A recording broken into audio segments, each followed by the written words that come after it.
हमने क्लास चालू की है और रिसेंट आखिरी क्लास में हमने पहला कलश तक चर्चा कर ली थी, जिसमें हमने ग्रंथ का परिचय, ग्रंथकार का परिचय और मंगलाचरण जो है वो हमने देख लिया है। आज हम आगे बढ़ेंगे विषय की ओर और बहुत सुंदर देखते हैं आज हम वहां तक पहुंचेंगे। दूसरे नंबर के बाद तीसरे नंबर का जो कलश आएगा, बहुत सुंदर कलश, और आचार्य अमृतचंद्र रिवील करते हैं और वो ये रिवील करते हैं कि उन्होंने क्यों टीका लिखी है, आत्म क्या थी। आपको मैं एक बात बताऊं, समय सार बहुत सरल ग्रंथ है, पर जितना भी थोड़ा बहुत उसके ऊपर आक्षेप लगे ना कि बड़ा कठिन है क्योंकि ये समझ में नहीं आता है या जो भी, उसका कारण ये है क्योंकि उसकी टीका आत्म क्या थी कई बार पकड़ में नहीं आती। एंड द रीजन इज कि आचार्य अमृतचंद्र ने काफी सारा लॉजिक्स लगा के उसको जोड़ मरोड़ के उस बात को हम सबके सामने तक वो लाए हैं। इसलिए अगर आत्मख्याति टीका नहीं होती तो बहुत कठिन हो जाता समय सार कलश को समझना, समय सार को समझना। तो उन्होंने रिवील किया है जो ग्रंथ अपने आप में पूर्ण है, और कुंद कुंद आचार्य ने जिस ग्रंथ को लिखा उस ग्रंथ को कोई एक्सप्लेनेशन की जरूरत है नहीं, वो अपने आप में पूर्ण है। फिर भी उस ग्रंथ के ऊपर टीका लिखी है, तो उसके पीछे का क्या रीजन हो सकता है वो एक रिवील करेंगे आचार्य अमृतचंद्र। फिर भी वो तीसरे नंबर का कलश है, वन ऑफ माय फेवरेट कलश है। उस तक बढ़ने के पहले एक दूसरे नंबर का कलश हमारे सामने आ रहा है, वो भी हम करेंगे। मैं वापस से बता दूं टेक्निक क्या है। हम पहले संस्कृत में कलश पढ़ा करेंगे, और संस्कृत में कलश पढ़ने के बाद उसका हिंदी में पद्यानुवाद दिया गया है, वो हिंदी में पद्यानुवाद पढ़ा करेंगे। फिर मैं आप लोगों से पूछूंगा कि आप लोगों को खुद को अर्थ करना है। जो हिंदी में हम पद्यानुवाद पढ़ेंगे ना, उसको और संस्कृत के छंद को आपको कनेक्ट करना है, और फिर आपको बताना है कि इस शब्द का ये अर्थ हो सकता है। उस हिसाब से आपको बताना है।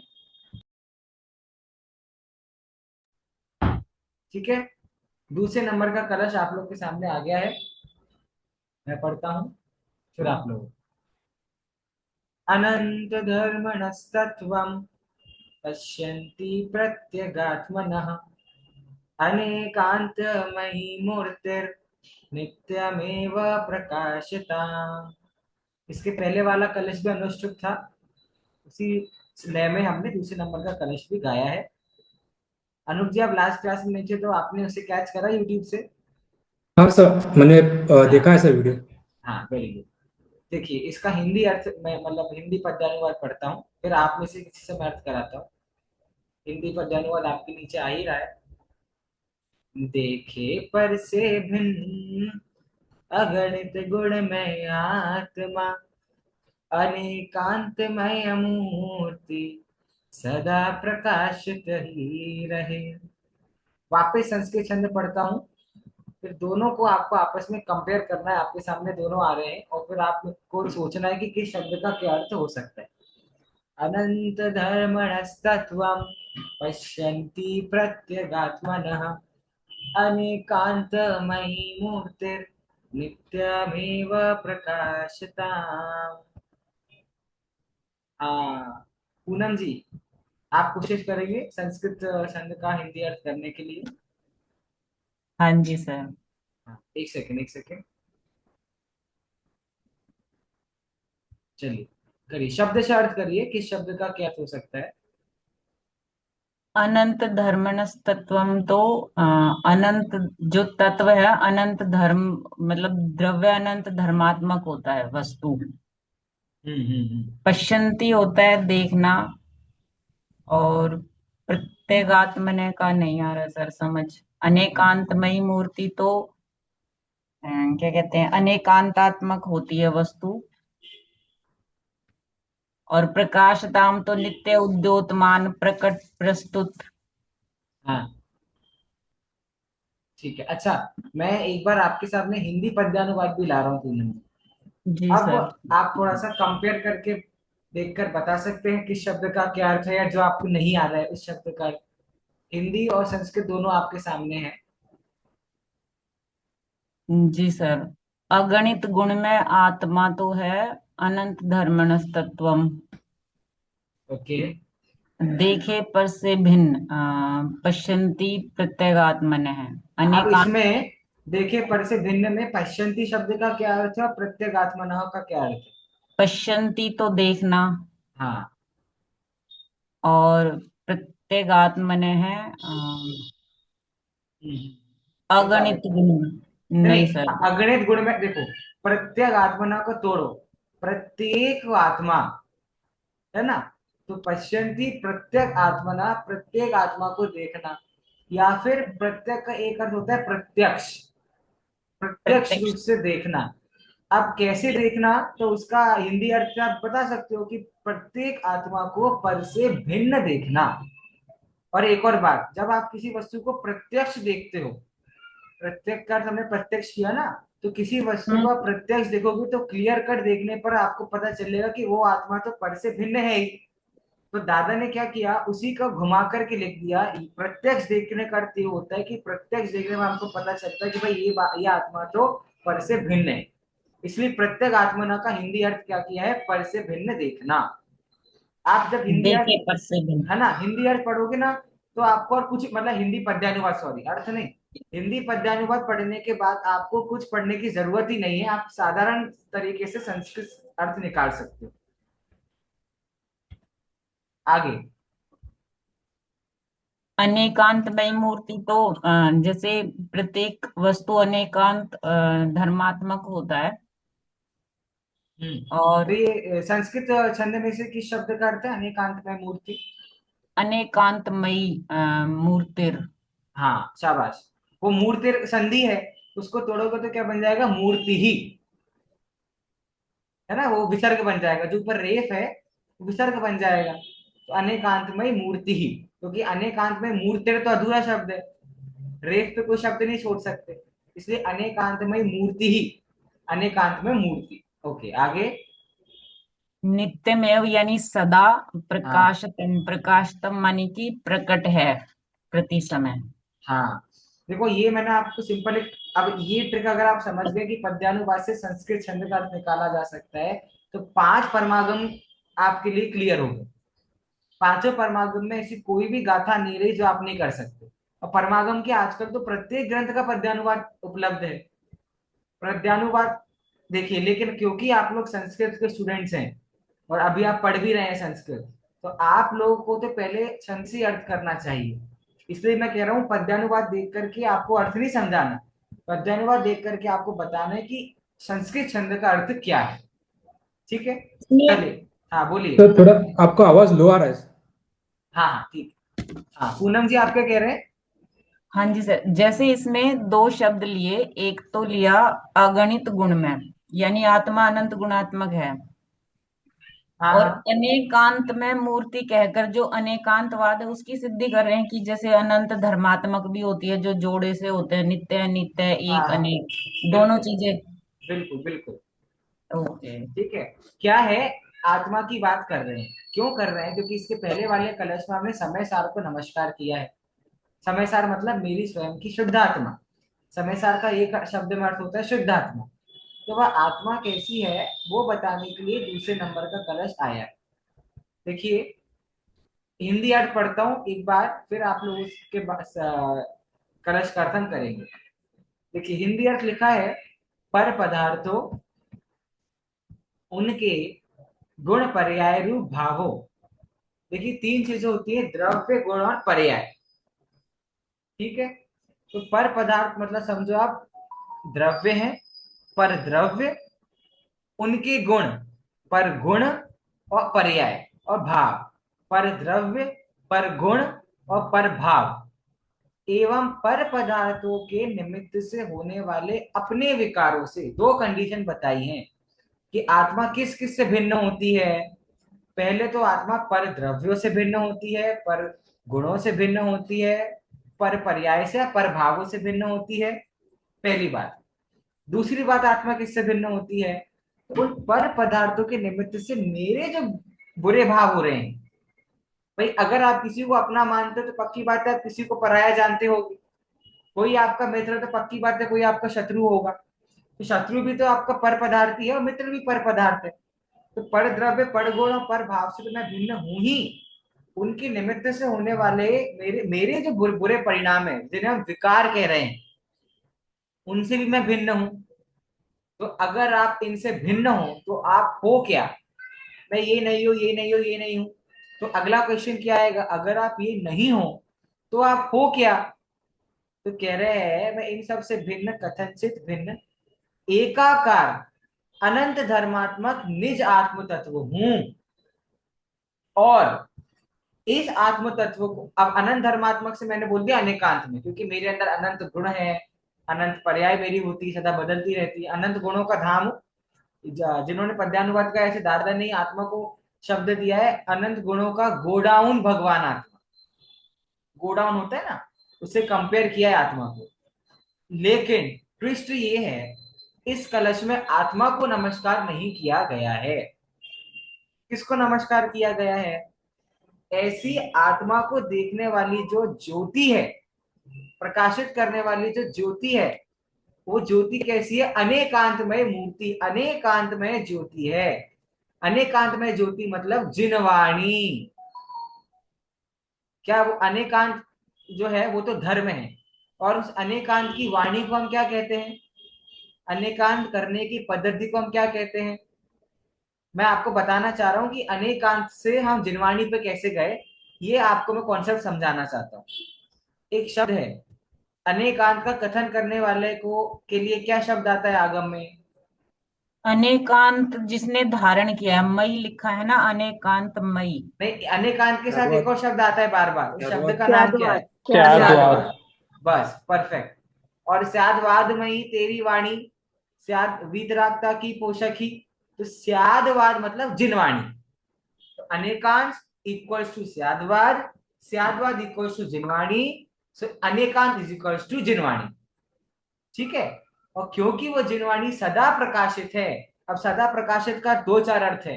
एक सदा प्रकाशित का अर्थ है कि उस जिनवाणी का कोई भी नाश नहीं कर सकता, क्योंकि उसमें सच्ची बातें हैं। दूसरी बातें, किसी भी अन्य प्रमाण के द्वारा या किसी भी अन्य वस्तु के द्वारा या किसी भी अन्य व्यक्ति के द्वारा उस जिनवाणी का खंडन नहीं किया जा सकता, उसे आप गलत नहीं बता सकते। इसलिए वो सदा प्रकाशित रहने वाली है। ऐसी जिनवाणी को अंत में हिंदी अर्थ में लिखा है जयवंत वर्ते, सदा जयवंत रहे। उस जिनवाणी का कभी भी नाश होने वाला नहीं है। ये सारी बातें यहाँ पर आपको बताई गई हैं कि जो उस भगवान आत्मा को अनेकांतात्मक जानता है, पर द्रव्यों से, उनके भावों से, उनके गुणों से भिन्न जानता है, और उनके निमित्त से होने वाले विकारी भावों से भिन्न जानता है, ऐसी जो अनेकांत में मूर्ति है, ऐसी जिनवाणी को, यहाँ पर वाणी को, जिनेन्द्र भगवान की वाणी को यहाँ पर नमस्कार किया गया है। क्लियर हो गया? अब पहला और दूसरा तो क्या एक तरीके से मंगलाचरण के रूप में, हमें मंगलाचरण में क्या है, देव शास्त्र गुरु को नमस्कार करने की पद्धति है। इसलिए यहाँ पर मंगला आत्मिक हटि टीका जो अमरचंद आचार्य ने लिखी है, उसका मंगलाचरण किया उन्होंने पहले दो कलशों के माध्यम से। अब तीसरे कलश में वो बता रहे हैं क्यों उन्होंने आत्मिक हटि टीका को लिखा। इतनी महान जो टीका है, उसको लिखने के पीछे उनका रीजन क्या है। आराम से हिंदी पद्यानुवाद और श्लोक पढ़ेंगे।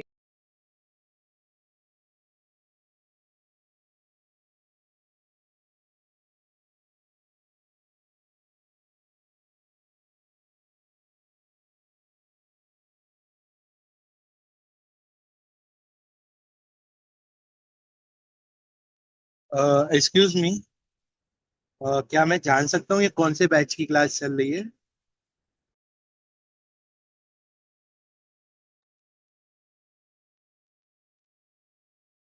ये है ना संस्कृत की जो प्राइवेट क्लास है वो है।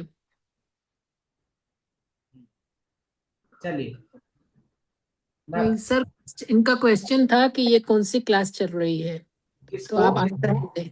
किसी ने पूछा है ये कौन अच्छा सी अच्छा, क्लास चल रही है, तो आप बता दें या मैं बता दूं, जो भी बता कैसे दीजिए, आप कौन बता सी। दीजिए, आप बता दीजिए। ये हम अनमोल सर के पास प्राइवेटली पढ़ रहे हैं, और वो हमें ये संस्कृत समय सार के कलश पढ़ाने वाले हैं, और उसमें थोड़ा संस्कृत भी सिखा रहे हैं, ताकि हम छंद का अनुभव कर सके और कैसे छंद को पढ़ना है वो सीख सके और उसके अंदर रहा हुआ संस्कृत लैंग्वेज भी सीख सके और कलश भी सीख सके।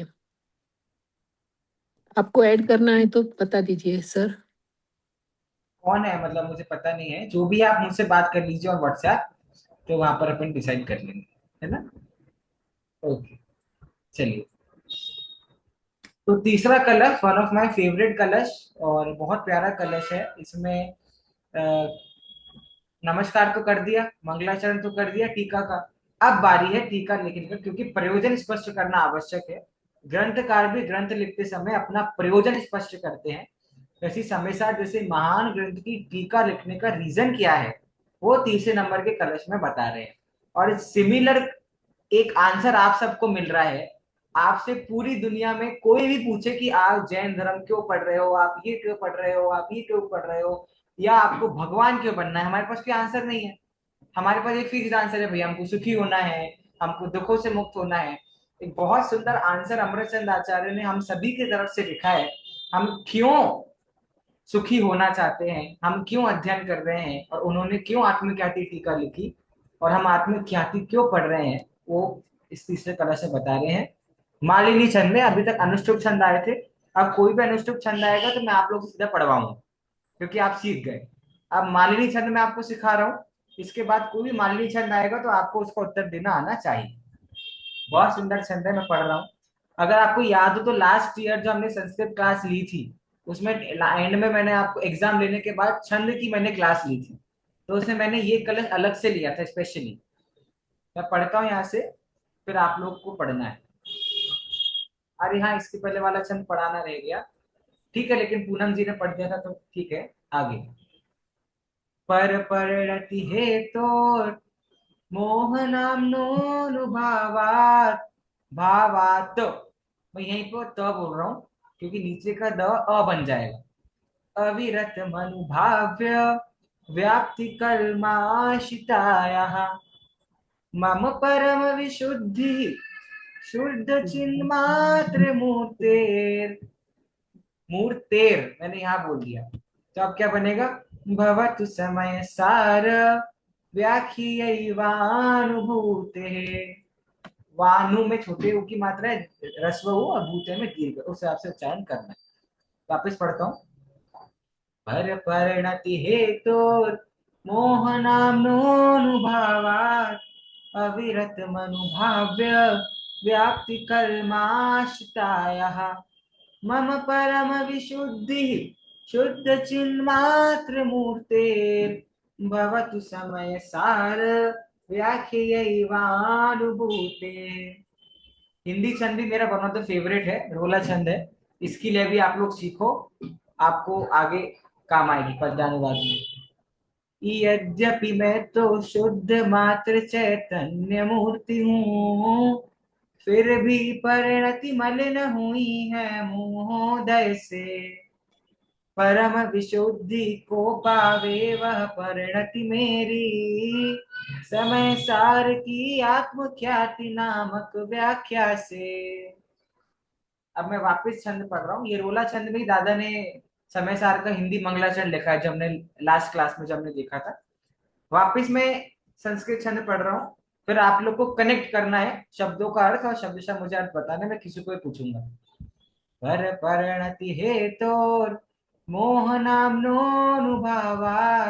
अविरत मनुभाव्य व्याप्ति कल्माश्रितायाः मम परम विशुद्धि शुद्ध चिन्मात्र मूर्तेर भवतु समय सार व्याख्यैवानुभूते। हाँ, अनूप जी, आई वांट आप करें। तो पर परिणति हेतु मतलब एक पर बार पूरा परिणति कलश पढ़ दीजिए, फिर अर्थ कीजिए। पर परिणति हेतुर मोह मामनोनुभावा दविरतमनुभाव्य व्याप्ति कल्माशिताया मम परम विशुद्धि शुद्ध चिन्मात्र मूर्ते भवतु समय सार व्याख्यैवानुभूते ही। मतलब पर परिणति हेतु से मोह भाव से मेरी परिणति जो मलिन हुई है, अ, पर और परिणति हेतु मोह, पर परिणति हेतु और मोह, चार शब्द हैं। अब एक सेंटेंस फ्रेम करिए। तो पर परिणति हेतु से मोह भाव, मामनो भावात हेतु मतलब है कारण, कारण। कारण, पर तो पर परिणति के में परिणति मतलब क्या होता है? परिणति मतलब, मतलब मेरी परिणति बाहर गई हुई है, शुद्ध परिणति भाव शब्द को का अर्थ बता, मतलब अपने हिसाब से बता परिणमन, सकते हैं आप। परिणमन, अपनापन, परिणाम अपनापन। तो ठीक है, यहाँ पे आप लगाओ अपनापन, जिसको मैंने अपना माना है। अच्छा आगे बोलिए। मोह, मोह मामनो अनुभाव क्या होता है इसमें? हम मोह नामनः अनुभाव, मोह नाम मतलब मोह आदि, मोह आदि जो परिणति है, पर पदार्थ है, उसमें मोह आदि में मैंने अनुभावा मतलब मैंने अनुभव किया है या उनको मैंने अपना मान लिया है। आगे बताइए। दविरत, दविरत मनुभाव्य, हम्म।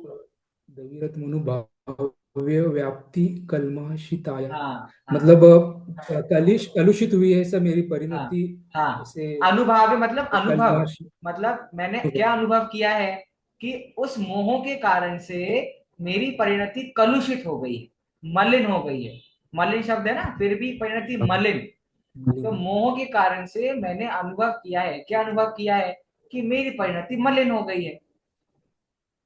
आगे। मम परम विशुद्धि, मेरे परम विशुद्धि के लिए शुद्ध चिन्मात्र हाँ मूर्ति, शुद्ध चिन्मात्र मूर्ति, मूर्तेर भवतु है, शुद्ध चिन्मात्र मूर्ति है, हाँ समय सार व्याख्या रूपी, समय सार व्याख्या उसकी अनुभूति से मेरी परिणति परम विशुद्धता को प्राप्त हो, ऐसा इसका हाँ। अर्थ है। ठीक है, देखो इसमें देखो, अब जैसे शुद्ध चिन्मात्र मूर्ते भवतु, तो हाँ एक और बात मैं बता दूं, पद्यानुवाद में ऐसा कोई नियम नहीं है कि हिंदी पद्यानुवाद में जो पहली पंक्ति हो वो संस्कृत के छंद के पहले पंक्ति का ही अर्थ हो। क्योंकि यहाँ पे हिंदी पद्यानुवाद की जो पहली पंक्ति है वो, उसका एक शब्द जो है, मतलब तीसरी पंक्ति का अर्थ है ये। जो पहली पंक्ति आपको दी है हिंदी पद्यानुवाद में, वो संस्कृत के छंद की तीसरी पंक्ति का अर्थ है। तो पंक्ति बाय पंक्ति अर्थ नहीं करना, आपको शब्द बाय शब्द अर्थ करना है। जैसे शुद्ध चिन्मात्र मूर्ते भवतु, मैं तो शुद्ध चिन्मात्र चैतन्य मात्र मूर्ति हूं, ये इसका अर्थ निकलेगा जो पहली पंक्ति का अर्थ है। देखिए मैं पूरा हम देखते हैं, संस्कृत का अकॉर्डिंग अर्थ देखते हैं, हिंदी का अकॉर्डिंग नहीं देख रहे हैं। पर परिणति हेतु मोह नामनो अनुभावात, पर में परिणति के कारण, मैंने परिणति का अर्थ अपनापन इसलिए किया था क्योंकि उससे अर्थ इजीली हो जाएगा। हेतु कहीं भी आ जाए, दो रूल आपको हेतु के याद रखने हमेशा। एक तो हेतु में हमेशा पंचमी विभक्ति लगी होती है। दूसरी बात, हेतु का अर्थ कारण होता है। अर्थ और विभक्ति मैंने आपको बता दी। पर में अपनापन करने के कारण, और वो पर क्या है? मोह। तो मोह रूपी पर में अपनापन करने के कारण मैंने अनुभवात, मैंने कुछ अनुभव किया है। क्या अनुभव किया है कि व्याप्ति कल्माशिताय अनुभाव्य, व्याप्ति कल्माशी, कल्माश मतलब कलुषित हो गई है, व्याप्ति मतलब मेरा मन या मेरी परिणति, पर में परिणति के कारण से या मोह में, मोह लो आप, पर मतलब क्या है? मोह। मोह रूपी जो पर पदार्थ है उसमें अपनापन करने के कारण से मेरी परिणति क्या है? मलिन हो गई है, कलुषित हो गई है, गंदी हो गई है। अब जो चीज गंदी हो गई उसको साफ करना पड़ेगा कि नहीं करना पड़ेगा?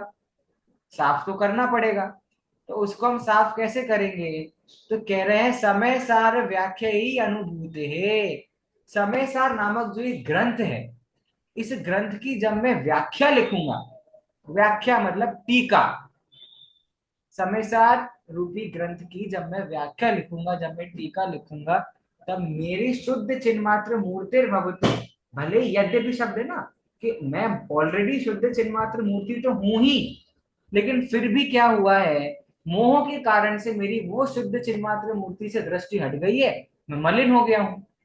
और अब खुद को शुद्ध करने के लिए समय सार रूपी टीका में लिखता हूं, जिससे जो मेरे मलिनता हो गई है, वो मलिनता किसमें कन्वर्ट हो जाए, वो परम विशुद्धि में मेरी मलिनता कन्वर्ट हो जाए, इसलिए मैं समय सार रूपी टीका को लिख रहा हूं।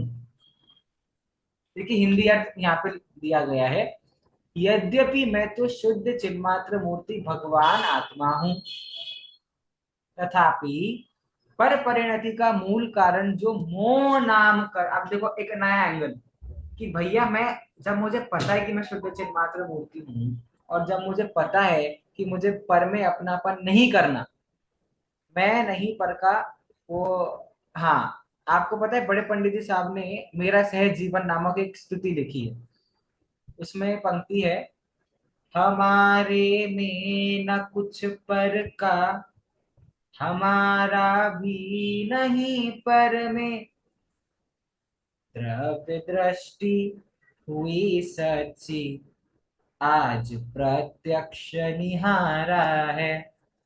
फिर अहो चैतन्य में पूरी पंक्ति क्या बोला उसमें, हमारे में ना कुछ पर का, हमारा भी नहीं पर में, स्टिल आफ्टर दैट ऑल्सो मैं क्यों अपनापन कर रहा हूं पर में, तो यहाँ पे लिखा है उसका मूल कारण तो क्या है, मोह नाम कर्म है।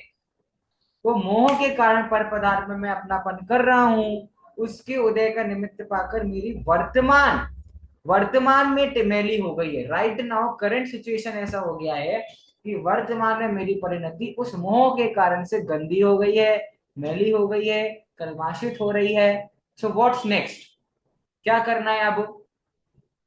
इस अमृतचंद आचार्य पूछा, ठीक है आपको पता है शुद्ध चिन्मात्र मूर्ति हो, लेकिन आप मोह के कारण से आपकी परिणति कलुषित हो गई है, तो आप क्या करोगे। आप क्या उत्तर दे रहे हैं कि मैं अब समय सार की आत्मख्याति नामक व्याख्या लिखूंगा, उस व्याख्या से, टीका से मेरी वह परिणति परम विशुद्धि को प्राप्त हो, यही मेरी मंगल भावना है।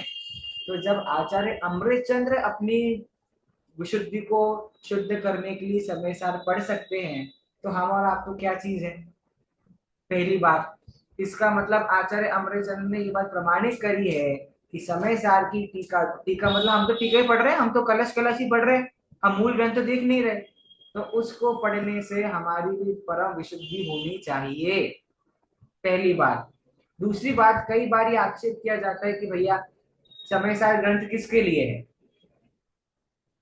मुनियों के लिए है कि श्रावक के लिए है। मेरा चलो आपसे प्रश्न है, देखो ये तो पूरा हो गया, परिणति परम विशुद्धि को प्राप्त है, यही मेरी मंगल भावना है। अब मेरा क्वेश्चन आपसे है, किसके लिए है यह ग्रंथ, हम आप जैसे श्रावकों के लिए है, या हम आप जैसे मुनि, क्योंकि क्या है, यह तो अशरीरी होने का ग्रंथ है ऐसा कहते हैं, शुद्ध आत्मा को प्राप्त करने का ग्रंथ है, और मुनियों को तो ऑलरेडी शुद्ध आत्मा प्राप्त है, वो तो ऑलरेडी अशरीरी हो गए हैं, तो ये ग्रंथ तो सिर्फ श्रावकों के लिए हुआ ना।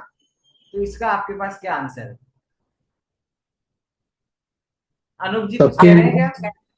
तो सबके अनूप जी लिए है बोलिए। सर, मतलब जिसको कैसे आत्मानुभूति देखो करना अभी है। आपने 3 कलश पढ़े, कुछ सबके लिए आपने तो कह दिया, how can you say that, कोई स्टेटमेंट आपके पास हो, कोई तर्क जिस आपके पास हो। जो पर परिणति में अटका है वो सभी के लिए है। अच्छा ठीक है, ओके। जिसको आत्मानुभूति और अपना आत्म कल्याण करना है उसके लिए। हाँ यस, क्योंकि क्या है, आत्म कल्याण तो मुनियों से अधिक किसी को करना है नहीं, तो उनके लिए तो ग्रंथ हो ही गया। और पर परिणति में अटका, प्रवीणा जी ने जो चीज बोली, और अगर हम ऐसा प्रति प्रश्न करें कि आप मुनियों को ऐसा बोल रहे हो कि मुनिराज पर परिणति में अटके, तो अगर वो पर परिणति में नहीं अटके होते तो वो क्यों संसार में होते, पहली बात। दूसरी बात, छठे सातवें गुणस्थान वर्ती मुनियों ने समय सार लिखा है, और सूक्ष्म लोक का उदय तो 10वें गुणस्थान तक रहता है, मतलब पर परिणति तो आपकी चली रही है, और 10वें के बाद मानो आपने 12वीं चढ़ ली तो आपका भगवान बनना पक्का। इसका मतलब समय सार सभी के लिए। मीना जी आप कुछ कह रहे थे, इसके बाद आशीष जी पे आएंगे। मैं कहती हूँ कि मेरे लिए है। हाँ, समय, समय अर्थात मैं स्वयं, दिस साउंड वेरी गुड ना, समय यानी स्वयं, तो मेरे लिए है, किसके लिए लिखा है, तो सबको अपना अपना परीक्षण करना है। टोडरमल जी ने वैसे भी बोला है, मैं बार बार ये पंक्ति बोलता हूँ कि किसी भी शिष्य को आगम प्रमाण या आज्ञा प्रधानी नहीं, परीक्षा प्रधानी होना चाहिए। खुद उसको ये इस बात का जजमेंट करना चाहिए कि भाई ये ग्रंथ मेरे लिए है या नहीं। बोलिए आशीष जी। बिल्कुल भैया। है ना? मतलब मैं आशीष से पूछ लेता हूँ कि आप वो प्रमाणित कर दो मैं सही बोल रहा हूँ कि गलत। नहीं, ऐसा होना भी चाहिए। मान लो कोई पढ़े और उसका हमें कोई फायदा ही ना हो, हमारे लिए ना हो, तो कोई फायदा नहीं है उसको पढ़ने फायदा है। देखिए क्या है, दुनिया भर के ग्रंथ एक तरफ, समय सार ग्रंथ एक तरफ, तो जितना निचोड़ सकते हो आप, जितना निकाल सकते हो रस उतना निकाल लीजिए। अब आज मेरा टारगेट इतना ही था, मैं और भी ले लेता, लेकिन आप लोग को पता है कि नहीं पता नहीं, लेकिन I am right now I am in Indore. मेरा लोकेशन देख के आप समझ गए होंगे। और हम क्योंकि समर्स का टाइम आ गया है, so we are starting with the camp, Sadhana Nagar शिविर जो लगता है, और कल से हमारा वो कैंप स्टार्ट है, तो उसकी एक मीटिंग है, तो वो मैं करूंगा और मैं उसके अपडेट्स आपको दूंगा। मतलब ऐसे ही आप, क्योंकि आप मेरे मोर देन अ फैमिली जैसे आप लोग हो गए हो, so that's why I am sharing you with you कि मैं क्लास जल्दी क्यों खत्म कर रहा हूँ आज। तो उसकी मीटिंग है, और जैसे आप लोग हैं, आप बच्चों के पेरेंट्स हैं, और जो छोटे छोटे बच्चे हैं, कल से हम उनको ट्रेन करेंगे फॉर नेक्स्ट 8 days। सो उसकी एक मीटिंग है। सो इसका 26th ईयर ये है। So we are doing that. तो उसकी मुझे मीटिंग में जाना है, दैट्स व्हाई मैं क्लास जल्दी खत्म कर रहा हूँ। बट चिंता नहीं करिए, मैं ऑनलाइन क्लास में तो रेगुलर रहूंगा। आज बस मुझे जल्दी जाना पड़ रहा है, बाकी मैं प्रॉपर 1 घंटे क्लास लूंगा। सर 2 मिनट है तो आप 3 कलश एक साथ बोल लो ना, तो हाँ हम श्योर श्योर, इतना मैं कर सकता हूँ श्योर। हाँ, क्योंकि हमारे 3 कलश हो भी गए हैं। अभी मैं रिकॉर्ड नहीं करता हूँ, रिकॉर्ड हम आराम से एक एक अधिकार हम रिकॉर्ड करेंगे, मैंने सोचा है जीवा जीव अधिकार के पूरे कलश एक साथ रिकॉर्ड कर लेंगे, कर्ता कर्म के एक साथ रिकॉर्ड कर लेंगे, तो वो अच्छा रहेगा। इसलिए अभी तो मैं ऐसी प्रवीणा जी की स्पेशल रिक्वेस्ट पे मैं रिसाइट कर लेता हूँ, और आपको शुद्ध उच्चारण भी आना चाहिए। नमः समय साराय स्वानुभूत्या चकासते चित स्वभावाय भावाय सर्वभावान्तरच्छिदे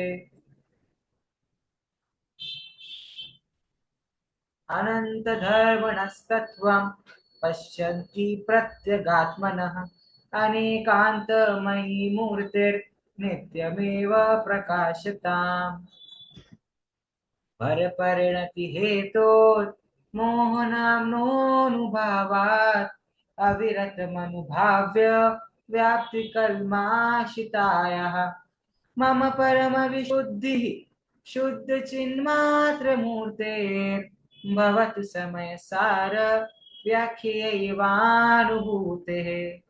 इसका पद्यानुवाद पढ़ता मुझे बहुत पसंद है, क्योंकि यद्यपि मैं तो शुद्ध मात्र चैतन्य मूर्ति हूँ, फिर भी परिणति मलिन हुई है मोहोदय से।